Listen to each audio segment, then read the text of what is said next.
kò lè ṣe káre sí amúpìtàn lórí ìbò Anambra. Ìbò gómìnà ní Ọ̀ṣun àti Èkìtì ló máa sọ bó ṣe dáńtọ́ sí. Ní òpin ọ̀sẹ̀ tó kọjá yìí ní ètò ìdìbò sípò gómìnà ìpínlẹ̀ Anambra wáyé, níbi tí gómìnà ìpínlẹ̀ náà Chukwuma Soludo ti rí ìyànsípò fún sáà kejì. Àjọ tó ń rí sí ètò ìdìbò Nàìjíríà INEC ní òwúrọ̀ ọjọ́ àìkú ọjọ́ 9 oṣù kọkànlá ọdún 2025 kéde pé Soludo ti ẹgbẹ́ òṣèlú All Progressives Grand Alliance APGA ló gbégbá orókè ní gbogbo ìjọba ìbílẹ̀ 21 tó wà ní ìpínlẹ̀ náà. Ẹ̀dùbà Ọmọrẹ́gì tó kéde èsì ìbò ọ̀hún sọ pé Soludo ní ìbò 1,242 àti 4,646, nígbàtí Nicholas Ukachukwu ti ẹgbẹ́ òṣèlú All Progressives Congress APC tó gbé ipò kejì ní ìbò 1,191 àti 4,540. Ọ̀pọ̀ àwọn èèyàn ni wọ́n ti ń sọ èrò wọn lórí ètò ìdìbò náà, bí àwọn kan ṣe ń kan sáárá sí àjọ INEC lórí ètò ìdìbò Anambra náà ni àwọn míì ń bu ẹnu àtẹ́ lu ìbò rírà àtàwọn ìwà kọ̀tọ́ míì tó wáyé lásìkò ètò ìdìbò ọ̀hún o.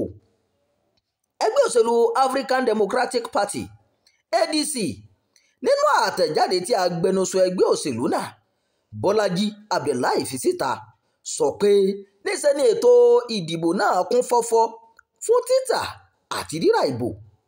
Ó ní níṣẹ́ ni àwọn olóṣèlú kan sọ ibùdó ìdìbò di ilé ọjà tí wọ́n ti ń tà àti ra ìbò.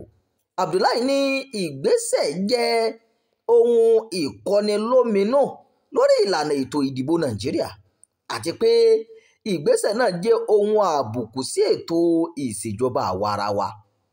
Ó fẹ̀sùn kàn pé gómìnà tó wà lórí ipò àti ẹgbẹ́ òṣèlú kò fi ìbò rírà wọn bò rárá, tí wọ́n sì ń fi owó ra ìbò lọ́wọ́ àwọn èèyàn, èyí tí wọ́n ní ó lòdì sí òfin ètò ìdìbò nílẹ̀ wa. Bákan náà ni olùdíje sípò gómìnà lẹ́gbẹ́ òṣèlú Labour Party George Magalu náà bu ẹnu àtẹ́ lu bí ètò ìdìbò náà ṣe wáyé, bó ṣe ní àwọn kùdìẹ̀kudiẹ pọ̀ níbi ètò ìdìbò ọ̀hún. Magalu sọ pé látìgbà tí òun ti díje dupò gómìnà, àwọn kùdìẹ̀kudiẹ tó wáyé níbi ètò ìdìbò yìí ló pọ̀ jùlọ o. Níṣẹ́ ni wọ́n fi àyè gba àwọn ọmọdé tí ọjọ́ orí wọn kò tó láti dìbò láàyè láti dìbò. Àwọn nǹkan yìí ló jẹ́ kí a máa béèrè bí ètò ìdìbò náà ṣe kẹsẹ̀ járí sí. Àwọn awuyewuye tó ń wáyé náà ló mú kí iléeṣẹ́ ìròyìn bá onímọ̀ nípa ètò òṣèlú kan sọ̀rọ̀ láti ṣe àgbéyẹ̀wò ìbò gómìnà tó kọjá nípínlẹ̀ Anambra. Bákan náà, onímọ̀ náà jẹ́ ká mọ̀ àwọn agbọn tí INEC ti fakọyọ àti ibi tí wọ́n kù sí. Ẹ̀wẹ̀, onímọ̀ nípa ètò òṣèlú kan tó tún jẹ́ agbẹjọ́rò Festus Adédayọ̀ wòye pé ètò ìdìbò ìpínlẹ̀ Anambra ní àmúyẹ àtàwọn ohun tí a lè pè ní àléébù rẹ̀. Ó ní ohun àkọ́kọ́ tó jẹ́ àmúyẹ ètò ìdìbò náà ni pé ó jẹ́ ohun ìwúrí láti rí àlékún sí iye àwọn tó jáde láti dìbò. Adédayọ̀ ní iye àwọn èèyàn tó kópa níbi ètò ìdìbò yìí lékún jọjọ sí iye àwọn tó máa ń kópa níbi ètò ìdìbò gómìnà èyí tí kò bá ti wáyé lásìkò ètò ìdìbò gbogbogbò. Bákan náà ló wòye pé àdínkù bá àwọn ìwà jàgídíjàgan tó máa ń sábà ń wáyé lásìkò ètò ìdìbò. Ó sì rántí pé láwọn ètò ìdìbò tó ti ń wáyé nípínlẹ̀ náà sẹ́yìn, àwọn èèyàn agbègbè bíi Ìhíàlà kì í sábà rí ìbò dí nítorí ìkọlù ẹgbẹ́ alájàngbìlà ESN àti IPOB, ṣùgbọ́n tí ètò ìdìbò wáyé láwọn agbègbè náà níbi ètò ìdìbò tọdún yìí.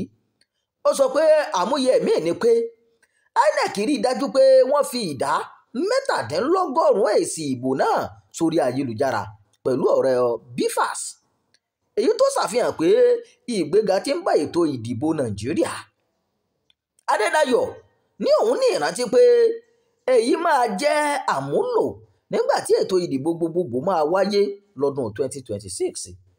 Níbi ètò ìdìbò gbogbogbò tó kọjá, INEC ṣèlérí láti lo BVAS, ṣùgbọ́n tí èyí kò wá sí ìmúṣẹ bí wọ́n ṣe ní ojú òpó ayélujára náà kò dára.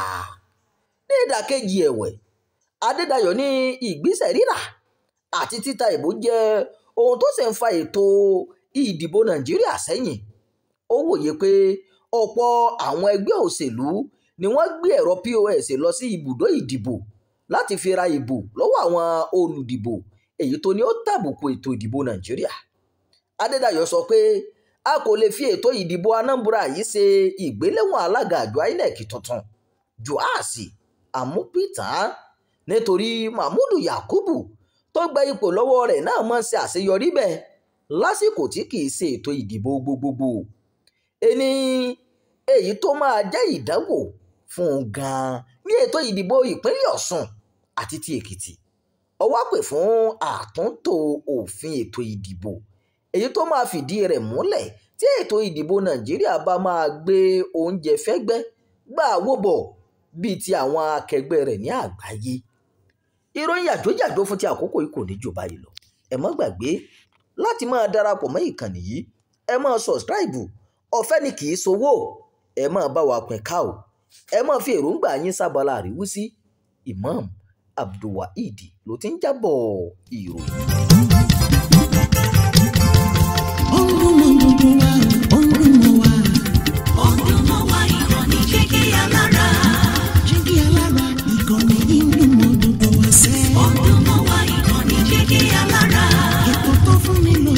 Ètò tó wà ní lọ́yẹ̀ wà ń bẹ̀. Ọdún mọ́ wa ìkànnì Jígí Alára. Ìròyìn lóríṣiríṣi tàbí mọ bó ṣe ń lọ láwùjọ.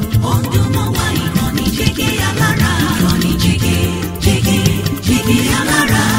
Jígí Alára.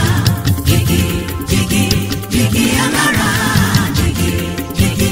Jígí Alára. Ìkànnì Jígí Alára 24, bàbá gbogbo.